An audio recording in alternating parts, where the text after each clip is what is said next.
भारत ने एक ऐसा मास्टर स्ट्रोक खेल दिया है जिससे एक बार में भारत के कई दुश्मन ढेर हो गए हैं। भारत की नई रणनीति से पाकिस्तान फिर रोने लगा है। पाकिस्तान के पूर्व कॉमर्स मिनिस्टर और बड़े उद्योगपति गौहर एजाज ने ऐसा दावा कर दिया है जिससे पाकिस्तान में हड़कंप मच गया है। दरअसल पाकिस्तान के पूर्व कॉमर्स मिनिस्टर ने दावा किया है कि भारत यूरोप के बीच हुई मदर ऑफ ऑल डील से पाकिस्तान में करीब 1 करोड़ लोगों की नौकरियां जा सकती हैं। उन्होंने कहा कि यह डील पाकिस्तान के उद्योग क्षेत्र खासकर 9 अरब डॉलर के टेक्सटाइल इंडस्ट्री के लिए एक गंभीर खतरा बनेगा। आपको बताएं तो भारत और यूरोपीय यूनियन के बीच हुई यह डील इसलिए भी खास है क्योंकि इस डील को लेकर भारत और ईयू के बीच बीते 20 सालों से बातचीत चल रही थी और इतनी लंबी बातचीत के बाद इस डील पर मुहर लगना दोनों के लिए एक बड़ी कामयाबी है। इस डील से भारत और ईयू देशों के करीब 200 करोड़ से ज्यादा लोगों को फायदा मिलेगा।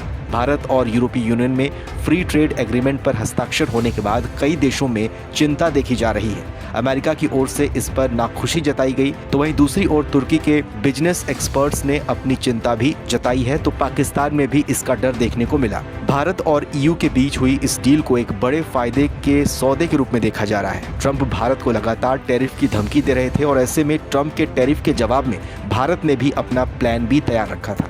ट्रंप अब तक भारत पर 50% का टैरिफ लगा चुके हैं, लेकिन इसके बावजूद भी इसका कोई खास असर भारत की अर्थव्यवस्था पर देखने को नहीं मिला। भारत की अर्थव्यवस्था की रफ्तार लगातार तेज बनी हुई है। भारत ने स्ट्रेटजी के तहत अपने एक्सपोर्ट में विविधता लाई है। भले ही भारत के लिए अमेरिकी बाजार सबसे बड़ा क्यों ना हो, ये पहले से ट्रंप और उनके प्रशासन की बेचैनी बना हुआ था और ओमान, न्यूजीलैंड के बाद अब ईयू के साथ फ्री ट्रेड एग्रीमेंट ने ट्रंप की बेचैनी को और ज्यादा बढ़ा दिया है। भारत ईयू के बीच हुई ट्रेड डील से अमेरिका की बौखलाहट अमेरिकी ट्रेजरी सेक्रेटरी स्कॉट बेसेंट के बयान से समझा जा सकता है।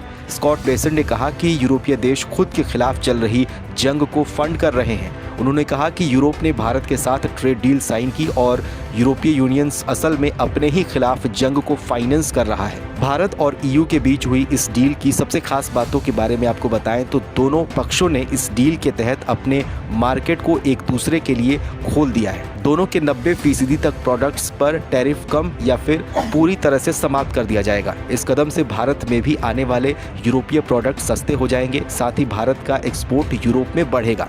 ईयू ने भारत की कृषि और डेयरी से जुड़े संवेदनशील मुद्दों को समझते हुए उन्हें इस समझौते से बाहर रखा है। ये भारत के घरेलू किसानों की रक्षा करने की लंबे समय से चली आ रही नीति का हिस्सा है। भारत के लिए यह समझौता ट्रंप के लगाए गए टैरिफ के दबाव को कम करेगा। यूरोपीय संघ पहले से ही भारत का सबसे बड़ा व्यापारिक साझेदारों में से एक रहा है। ऐसे में इस डील से दोनों के बीच व्यापार में कई गुना तक इजाफा होगा और साथ ही साथ दोनों के लिए व्यापार करना आसान भी होगा।